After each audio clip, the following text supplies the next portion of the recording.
Bueno, bienvenida Marisa. Estamos acá con Marisa Conde en esta serie de entrevistas. Marisa Conde es docente, especialista en tecnología educativa de la Universidad de Buenos Aires, magíster en videojuegos de la Universidad de Valencia y miembro de Women in Games en Argentina y cofundadora de Geniateca. Bienvenida. Muchas gracias, Flor. Bueno, gracias a vos por acompañarnos. La idea y el primer disparador que nos surge de conocer tu recorrido es el siguiente, ¿no? Porque nosotros pensamos en el rol que tienen los juegos en la educación, en la enseñanza y cómo en el nivel inicial el juego es central en el aprendizaje, pero de alguna manera todas esas dinámicas que tienen que ver con la inclusión de juegos en los procesos de enseñanza y aprendizaje se van perdiendo a lo largo del tiempo, ¿no? Nos gustaría saber cuál es tu mirada al respecto y cuál es para vos el rol del juego en el aprendizaje. Sí, como decís, pareciera que a medida que vamos creciendo hay una disociación. Es decir, para aprender hay que estar serios y aburridos, ¿no? Entonces, como que ese es el camino, ¿no? Y todo lo que pueda tener la palabra juego, a veces nada, no se implementa, ¿no? Por ese miedo de que te alejas de lo epistemológico. Entonces, yo creo que el juego lo que permite es la motivación, principalmente. Y si vamos a pensar en las horas invertidas que tienen los jóvenes en el uso de videojuegos, tienen una experiencia y un manejo que, ¿por qué no aprovecharlo trabajando con ellos en videojuegos y haciéndoles explícitos qué es lo que están trabajando cuando están en un juego de plataformas, en algún tipo de videojuego de aventuras? ¿Qué lo conforma, ¿no? No es, seguramente que con la intervención docente van a comprender cuestiones que están en el juego y no se percatan, ¿no? Entonces, yo creo que les permite al docente, digamos, pensar de qué manera, primero encontrarlo, primero jugarlo, ¿no? Yo lo que siempre digo es que, como recomendás un libro que llevas al aula, hay que probar el juego. Y después, el juego no se lleva al aula así, hoy chicos les traje un juego, sino que requiere planificarlo, pensar los objetivos, qué es lo que querés que los chicos aprendan. Ahí te tengo un minuto para preguntarte de dónde nació este interés en vos por los videojuegos y cuándo fue, digamos, que vos decidiste implementar el uso de videojuegos en el aula. Y los juegos, o sea, los videojuegos, digamos que me atravesaron a partir de mis hijos, ¿no? Es decir, con ellos comencé a estar en este mundo porque, si bien lo lúdico sí me gustaba, no había, cuando yo era chica no había ese tipo de herramientas. Y ver las posibilidades, ver cómo se equivocan y vuelven a empezar y no se dan por vencidos, ¿no? Y ahí hay un capital para trabajar que no sucede en otras materias. Vos en un ejercicio de matemática no te sale y por ahí hasta revoleás la hoja, el lápiz y no lo vuelves a intentar. ¿Y por qué? Un juego hace que vos lo vuelvas a intentar, que pienses caminos alternativos, o sea, no vas a hacer lo mismo porque te diste cuenta que así no lo superás. Y ese tipo digamos, de conclusión o de pensamiento, bueno, es requerido para todas las disciplinas, ¿no? Para ¿Y entenderlas. por qué, Marisa, el videojuego lleva al estudiante a volverlo a intentar? Porque es re interesante este punto que vos traes, de alguna manera, porque refuerza los aprendizajes, porque compromete al estudiante, pero ¿cuál es la característica que tiene el videojuego que hace que lo vuelva a intentar? Que los atrapa, que se prueba a sí mismo. Siempre hay un desafío en un juego. Los hay mejores, los hay no tan buenos. La receta es encontrar el videojuego que sirva para una disciplina en particular, ¿no? El mundo de los simuladores está dentro de los videojuegos y hay una categoría que son los videojuegos serios, los serious games, que tienen otro propósito, que no son solo para el ocio. Tienen, digamos, el objetivo de enseñar. Entonces, y de enseñar y de trabajar en contextos, por ejemplo, para mediadores se utilizan, porque vos pones a las personas en un escenario, o sea, lográs la inmersión sin que corran riesgos. Es decir, no vas a ponerlos en una por guerra. Ejemplo, ¿nos traes un ejemplo? Valiant Heart, por ejemplo, es uno de ellos, que vos transitas por la Segunda Guerra Mundial, por la Primera Guerra Mundial, y lo haces desde o sea, es un juego pacifista, no es un juego que, si bien aborda la Primera Guerra Mundial, no es matar gente, sino que tiene que ver con ponerse en la piel de los civiles, por ejemplo, de diferentes personajes que transitan la guerra desde su lugar, y no es solo el soldado que mata al enemigo. Y ahí lo que se busca en ese videojuego, por ejemplo, puntualmente, es el aprendizaje, no sé, desde la historia de lo que pasó en la Primera Guerra. Tal cual, la historia, la empatía. Mira, hay una experiencia de una colega que la hizo en una escuela, y a través de Minecraft recrearon las defensas, viste que estaban los soldados de la Primera Guerra Mundial, sí. Las trincheras, no salía la palabra, las trincheras. Y bueno, y ellos hicieron todo un trabajo que requirió aprender cuál era la composición del terreno, porque una de las, no fue la única causal de que se perdió la Primera Guerra, pero una de ellas fue que los soldados se enfermaban todo el tiempo, porque el lugar, el piso, se inundaba y estaban siempre con pies mojados, en humedad. Entonces ellos tuvieron que hacer toda una investigación y recrearon en Minecraft esos escenarios. Y lo trabajaron desde sociales, lo trabajaron en inglés, o sea, lo atravesaron con diferentes disciplinas. Y desde, por supuesto, desde informática, pero con otro componente. Bueno, pero digo ahí, y volviendo un poco al punto anterior en relación a lo que mencionabas de esta insistencia que tiene el aprendizaje con videojuegos, me surge preguntarte primero dónde te parece que está el potencial de incorporar videojuegos en el aula, digo, qué es lo que de alguna manera nos brinda esa herramienta en el aula, y cuáles te parece que son las limitaciones también que puede tener el uso de videojuegos.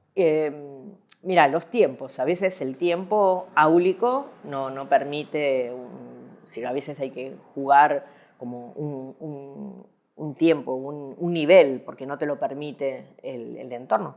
Pero así como pensamos también en la escuela invertida, ¿no? Es decir, nosotros pensamos llevarlo al aula. ¿Y por qué no trabajarlo en la escuela, en el modelo de aula invertida, y que ellos lo jueguen, y que después eso se comente en el aula? ¿Qué pasó? ¿Qué experiencia? ¿Con qué trabajaron? ¿Qué contenidos? Entonces no hay una única forma de trabajarlos. Y también tenés la otra posibilidad de que, a partir de jugar un juego, ponerlos a crear juegos, ¿no? O sea, no hay un único camino para trabajar con videojuegos. Sí, ahí te pregunto cuál es la diferencia de hablar de videojuegos y de gamificación. Lo que tiene que ver con es decir, lo que sería el ABJ, ¿no? El aprendizaje basado en juegos. En el aprendizaje basado en juegos, vos llevas un juego, que puede ser un juego de mesa, no tiene por qué ser un videojuego. Pero bueno, con esto, planificado, con objetivos, con expectativas, ¿no? Todo lo que vos querés que trabajar con ese videojuego. En cambio, en la gamificación, lo que vos haces es poner en contextos que no son de juegos, poner las mecánicas de un juego. Por ejemplo, si vos sos profesor de matemática, bueno, armás equipos y vas planteando ejercicios, situaciones lógicas y demás. Y a medida que la van resolviendo, van pasando de nivel. Le vas dando otra complejidad, pero además utilizás, o sea, tiene que estar con una narrativa, porque uno lo que dice es, ¿por qué van a jugar una propuesta de gamificación si no los motiva? Entonces, el hilo conductor es la narrativa, y digamos, atravesás la narrativa con diferentes desafíos, y en los que implementás ranking, medallas, todo aquello que les pienses que puedan funcionar y que los estudiantes se vean reconocidos. A veces no es la nota, si me saqué un 8, me saqué un 7, o sea, eso como que en estos momentos no es suficiente. No es suficiente.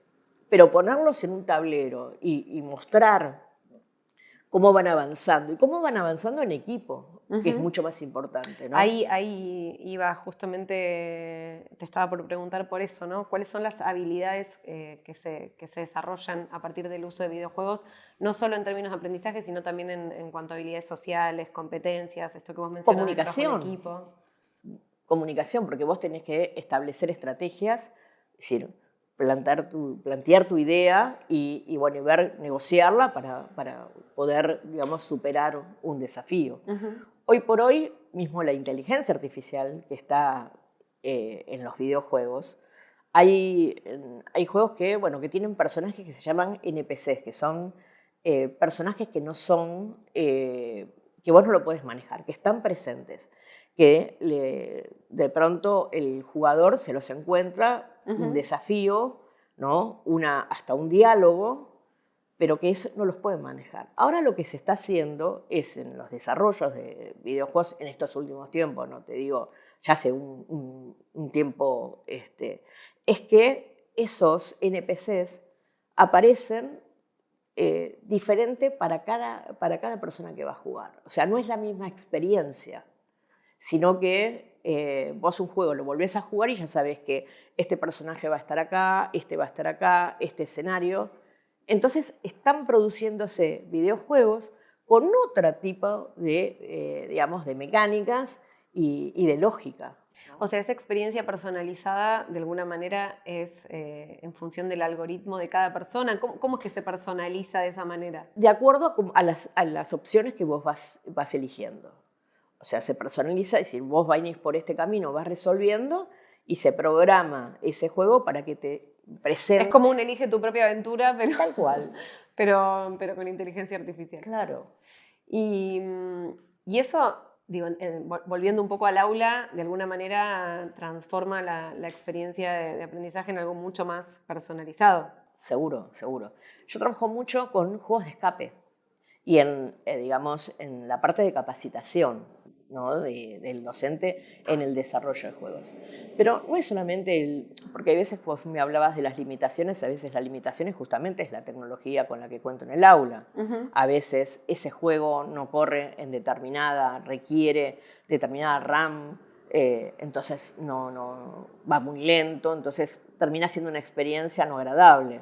Obvio. Si un juego muy lento, sí, aburre y te altera la clase. Pero sí puedo trabajar hay muchísimos juegos de mesa que proponen, en realidad nosotros desde la universidad, uno de los primeros pasos es hacer un juego de mesa, porque te permite probar mecánicas y dinámicas y después pasa a hacer un videojuego.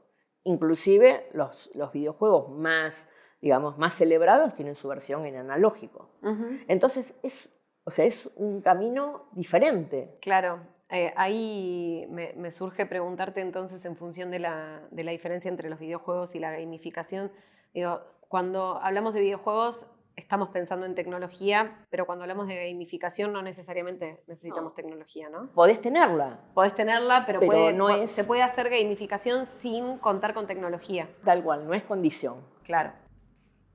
Y en esto, si tuvieras que pensar en alguna práctica, alguna experiencia tuya a lo largo de estos años como docente en la cual hayas implementado videojuegos, vamos a videojuegos, después por ahí podemos ampliar a gamificación, pero digo, ¿hay alguna que vos recuerdes puntualmente como una experiencia en la cual se haya producido algo interesante a partir del uso de videojuegos? Mira, estando en escuela secundaria, había una capacitación que lo hacía una empresa y es decir, era gratuita y lo que hacían, si vos lograbas hacer eso era un año, que ibas teniendo diferentes, digamos, temas, ¿no? Y lo que tenías que idear era una propuesta estamos hablando de esto en el año, mira que hace mucho, en el 2011, 2012. Mira. Y lo que hacía la empresa era darte por un año un aula Moodle o sea, ellos hacían el servicio de tenerla en internet, o sea, la matriculación de estudiantes, al docente que presentaba un proyecto que fuese, viste, algo, digamos, novedoso.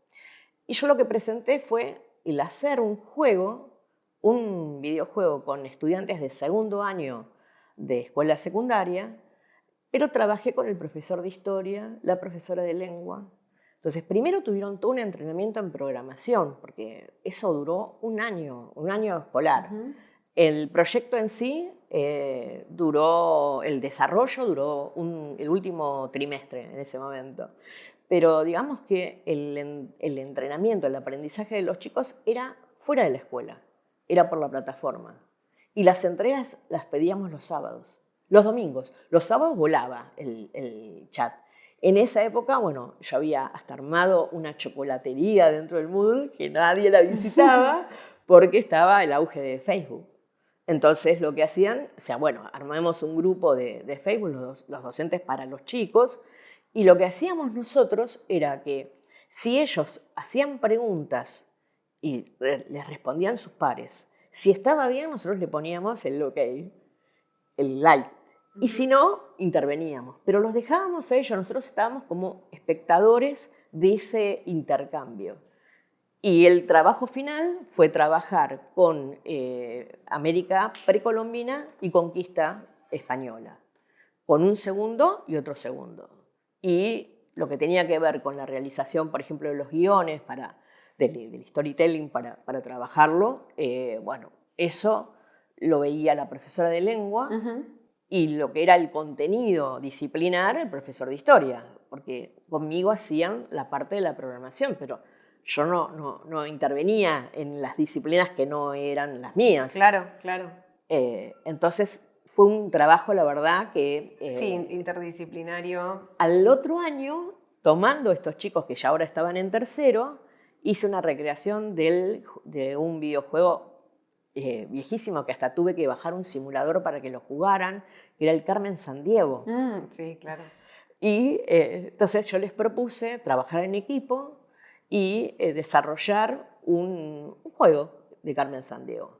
Pero que los chicos grandes, los que estaban en tercero, iban a actuar de padrinos de ellos.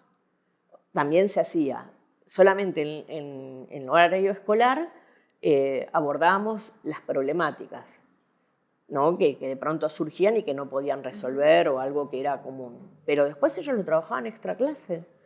Y bueno, y desarrollaron cada grupo y ahí intervino la profesora de música, porque vos te acordás que sonaba una musiquita. Entonces hicieron con primer año la música con instrumentos que hacían los propios estudiantes, con el profesor de plástica, porque los personajes los crearon en el área de él de forma analógica y los digitalizamos. Bueno, la profesora de geografía, un montón de docentes para ese proyecto. O sea que, digo, como un gran valor que surgió de ese proyecto podría ser el de lo interdisciplinar, o sea, la posibilidad de que participen a través de un mismo disparador, que participen docentes de muchas disciplinas. Tal cual, pero además el aporte de los estudiantes, de sus pares que habían tenido ya esa experiencia el año anterior, entonces podían acompañarlos en la resolución, porque yo trataba era de no intervenir directamente para la resolución, o sea, obviamente que si no lo lograban, sí uno estaba ahí para atender esas cuestiones que no le encontraban la resolución. Claro. Pero instándolos a que ellos fuesen... Claro, se volvieron mucho más activos en el proceso y en el proyecto como estudiantes, ¿no? Seguro. Son esas cosas que después te los encontrás y se acuerdan, de esas experiencias, ¿no? ¿Qué te parece que tienen que tener en cuenta los docentes para poder empezar a incluir en el aula experiencias de gamificación y de videojuegos? Jugar. Primero, jugar en primera persona, ¿no? Y después, bueno, analizar cuáles son los juegos. Los videojuegos tienen una característica, que están catalogados de acuerdo al contenido y de acuerdo a la edad recomendable. Entonces no es tienen que hacer ese trabajo de investigación, ¿no? Los videojuegos tienen nos regimos en general por las normas PEGI y las normas SRB, que con esas normas me indican si va a tener si tiene vocabulario obsceno, por ejemplo, si hay uso de sustancias prohibidas. Bueno, me van diciendo y además me avisan si es contenido apto para todo público y demás. O sea, hay muchos iconos que se ponen en el juego. Esto está, digamos, organizado o ideado desde la industria del videojuego, justamente para orientar a los padres, a los tutores, a los docentes, en cuál sería el videojuego que, bueno, que tiene estas características, ¿no? Por eso digo, hay que jugarlo y probarlo, porque además suele surgir otra cuestión, que es ver en qué que quizás se queden trabados en alguna instancia, no desde el uso del videojuego, sino desde el contenido. Entonces, sí, y ahí me surge preguntarte, porque es un tema que obviamente siempre está como en polémica, ¿no? Esta cuestión del uso de pantallas en la infancia. Obviamente una cosa es el uso del juego, y el juego está desde el momento en el que nace un bebé, digo, el juego está incorporado en ese vínculo con su entorno y demás, pero respecto al uso de pantallas en particular en la infancia, o de videojuegos en los procesos de aprendizaje, ¿vos qué posición tenés al respecto? Digo, ¿está bien incorporarlas? ¿En qué tiempos?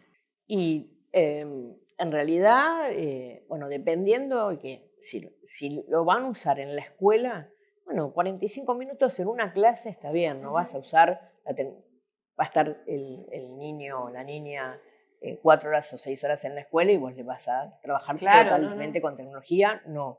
Pero además, no solamente eso, el tema es los momentos que están fuera de la escuela, cómo la familia claro. hace que ese uso de los niños, es decir, yo lo que digo es que nada tiene que ser prohibido, sino todo tiene que ser consensuado. Sí, claro. Y establecer normas, es decir, desde la tecnología tenés software, por ejemplo, que limitan el uso de los dispositivos. Y de pronto vos lo habilitas cuando termina la tarea. Pero esas concesiones que vos haces tienen que haber sido trabajadas con el hijo, ¿no? Y bueno, no es que, ay, no puedo usar la computadora, no puedo usar el celular porque no me permiten, sino, bueno, sí, hacer acuerdos, ¿no? Yo creo que el uso de la tecnología de los menores tiene que tener eso, acuerdos, ¿no? Para que... Sí, coincido. Sí, y en esto, no tanto en el nivel inicial, pero sí en el nivel primario y en el nivel secundario, se está empezando a discutir mucho en relación a las apuestas online y a la aparición de nuevas patologías, ¿no? La ludopatía en particular. Digo, ¿cómo pensás que de alguna manera incide el uso de videojuegos en el desarrollo de estas patologías, si es que incide o no? Y también, digo, ¿cuál es la diferencia tal vez entre el uso de videojuegos y una apuesta, ¿no? Que no, es otra cosa? Claro. Bueno, hay videojuegos en los que, bueno, que se utilizan gemas, que de pronto vos tenés que pagar para tener es decir, otras armas, por ejemplo, en Fortnite, o tener otra vestimenta, porque hay toda una cuestión también, mira, discutíamos nosotros con estudiantes de la universidad que, por ejemplo, hay casos de bullying porque vos no vestís a tu personaje. Si tu personaje vos lo utilizás tal cual como genérico como viene, bueno, eso también se fijan. Entonces hay muchas cuestiones que hay que abordar sin el uso de los videojuegos. Lo que yo pienso es que tiene que ser algo que dé satisfacción, que realmente te sientas... Si el uso de una pantalla me va a frustrar, me va a tensionar, entonces es algo que, bueno, no estaría funcionando, ¿no? Entonces, en esa cuestión de acompañar, muchas veces lo que vos ves que se quejan los padres, que tiene que ver con la cantidad de horas y no en qué están. Totalmente. El tema esto de las apuestas que vos hiciste mención, bueno, no ayuda toda la publicidad desde los influencers, desde todo, que con esta idea de que dinero fácil, que vas a ganar, que siempre ganás, bueno, Sí. Pero digamos que se Sí. inmiscuye. Pero es verdad esto que vos decís, que muchas veces es mucho mayor la preocupación por el tiempo que pasan los chicos frente a la pantalla que por el contenido que consumen, ¿no? Me imagino que con los videojuegos pasa un poco lo mismo. En lugar de prestar atención a qué tipo de videojuegos están jugando, se pone mucho más el foco en el tiempo que pasan jugando y se pierde un poco de vista esta curaduría del contenido, de estas normas que vos mencionabas, ¿no? Por ahí es una cuestión de cambiar el foco también. Sí, tal cual. Y de preguntarles qué hacen. Porque tu hijo sale de tu casa, va a algún lado, va a un parque, va... Ujú. Y vos cuando regresa le decís, ¿qué hiciste? Claro. Y uno le pregunta, porque realmente estar en Internet es estar en la puerta del mundo. ¿Con quién interactuaste? ¿Jugaste? ¿Buscaste información? ¿Está esa pregunta? Entonces también nos tenemos que ponernos a pensar de qué manera nosotros nos comunicamos con nuestros hijos con las cosas que hacen. Absolutamente, vos sabés que te escucho y pienso, yo durante mucho tiempo me dediqué a atender niños como psicoanalista y siempre le sugería esto a las familias, ¿no? A veces cuando un chico llega al colegio la pregunta es ¿cómo te fue hoy? Bien. ¿Qué hiciste? Nada, viste, como que si vos a un niño le preguntas ¿a qué jugaste hoy? Probablemente te va a responder y te va a contar, porque en el juego hay un interés, hay algo de lo personal puesto en juego, el desarrollo. Entonces creo que un poco en línea con lo que vos decís, si tomamos verdaderamente el juego como una experiencia, se produce algo distinto, ¿no? Sí, ¿qué lo motivó? Que lo ¿No? ¿Qué le llamó motivó. la atención? Y mismo, ¿qué cosas a ver, corregirían? Cuando hablamos también de los videojuegos y de la importancia de que el docente los juegue, porque muchas veces lo que sucede es que una temática hace que quieran saber más. Y si vos, como docente, no lo conoces, no lo jugaste, hablamos de que de pronto estén trabados en una instancia Ujú. y que no puedan superar porque les falta conocimiento, no manejo del videojuego, les falta conocimiento para superar esa misión. Y sucede a mí, muchísimos chicos de escuela secundaria, de pronto empezaban a estudiar un idioma, japonés por ejemplo, porque querían jugar el juego en su idioma original, no lo querían jugar traducido, y lo mismo sucede con el inglés, ¿no? Y eso es valiosísimo, Ujú. que de pronto quieran aprender algo por motus propio y no porque la escuela se lo impone. Claro. Y bueno, por ese acercamiento que tiene que tener el docente para decir, bueno, profe, ¿dónde puedo buscar más información? Acá, acá, acá. Y que el docente le pueda atajar esas consultas y darle otras posibilidades, libros, films, ¿no? Otras herramientas. Está buenísimo. Te voy a hacer dos preguntas. Una es, ¿cuál es para vos tu juego preferido para usar en el aula? ¿Tu juego o tu videojuego preferido para usar en el aula? Y la otra es, ¿cuál es tu videojuego preferido? El tuyo. El que jugás vos en tu casa.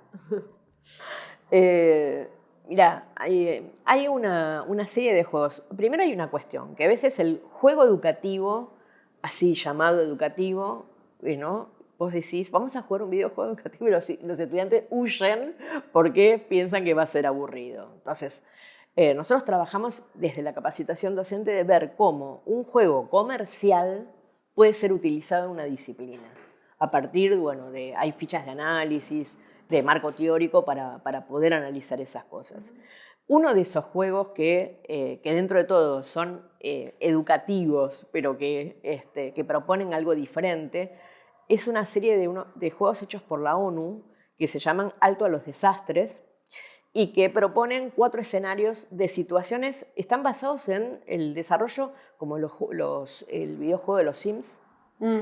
que vos tenés una misión. Bueno, esos juegos te proponen un terremoto, un incendio, un tsunami y no me acuerdo el otro, pero esos escenarios. Y te dicen, bueno, vos tenés diferentes modos, más sencillo, más difícil, de experto, nivel de experto, y te proponen una misión. O sea, vos el tsunami va a venir, vos no lo vas a poder impedir, pero sí tu misión es salvar la mayor cantidad de gente. Te dan un presupuesto y vos tenés que crear defensas en el océano, tenés que es decir, construir hospitales en lugares elevados, no vas a poder, porque, bueno, toda esa serie de decisiones están dentro de ese tipo de juegos Y yo los he utilizado con docentes del área de geografía, que después de dar teórico todo lo que tiene que ver con esos eventos, bueno, los estudiantes, a manera de evaluación, jugaban un juego de ese tipo. Entonces tenían todo lo que habían aprendido como que había que implementarlo ahí. Y el que, digamos, te dabas cuenta que aquel que tenía mayor incorporación de ese material teórico, digamos, bueno, tomaba mejores decisiones. ¿Cómo se llama ese que dijiste? Alto a los desastres. Alto a los desastres.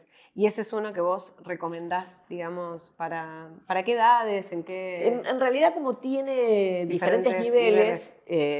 Lo podés trabajar. ¿No? Uno no se tiene que olvidar cuando fue en la zona de Indochina el último gran tsunami. Una niña de 8 años advirtió que venía el tsunami y le dijo a los padres, es porque la maestra había explicado cuáles eran los indicadores, las señales. Y ella y sus padres y la gente que estaba alrededor, que hizo caso a la niña, se salvaron.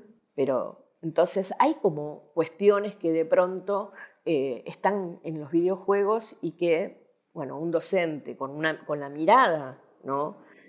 puede ayudar a que esos conocimientos se incorporen y bueno, que se vinculen, porque a veces aprendemos cosas como en comportamientos estancos, ¿no? Y el tema es cómo los vinculamos. No se integran.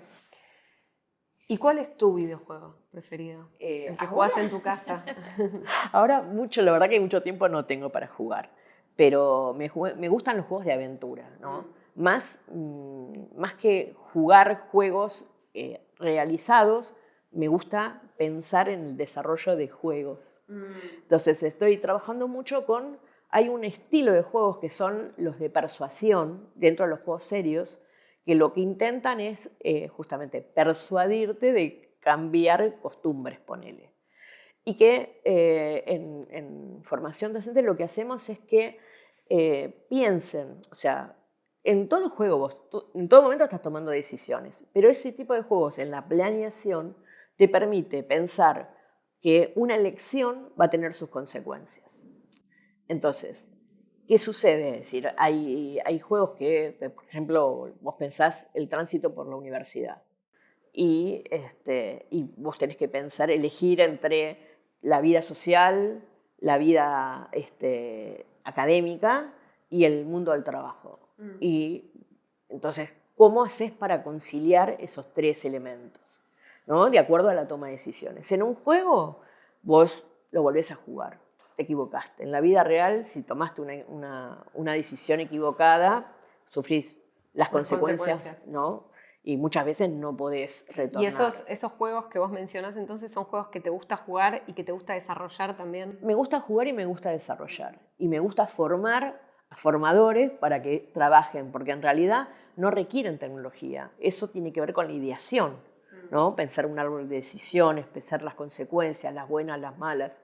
O sea, es un trabajo. A veces decimos, yo tengo la idea de que, por ejemplo, cuando uno pide un trabajo, ahora con la inteligencia artificial, antes con el rincón del vago, o sea, con algo, y el estudiante presenta algo que hizo un copy-paste, bueno, yo digo que el docente se lo merece. Porque uno tiene que pensar propuestas que no puedan ser googleadas, que no puedan ser, o sea, otra cosa, algo diferente. Claro. Y algo diferente, lo que es disruptivo y te permite decir, de pronto, caramba, tenés que cambias, ¿no?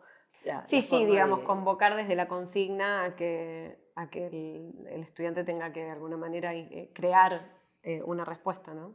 Sí, y que no pueda ser, en definitiva, ser buscada, porque, bueno, podrá inspirarse, pero no va a ser copiar y pegar. Va a requerir de su elaboración. Bueno, muchas gracias, Marisa, por habernos acompañado hoy. La verdad que disfrutamos mucho de este diálogo con vos. Bueno, y a mí un gusto que ustedes me hayan invitado de hablar de lo que nos apasiona. Así que agradecida. Bueno, gracias.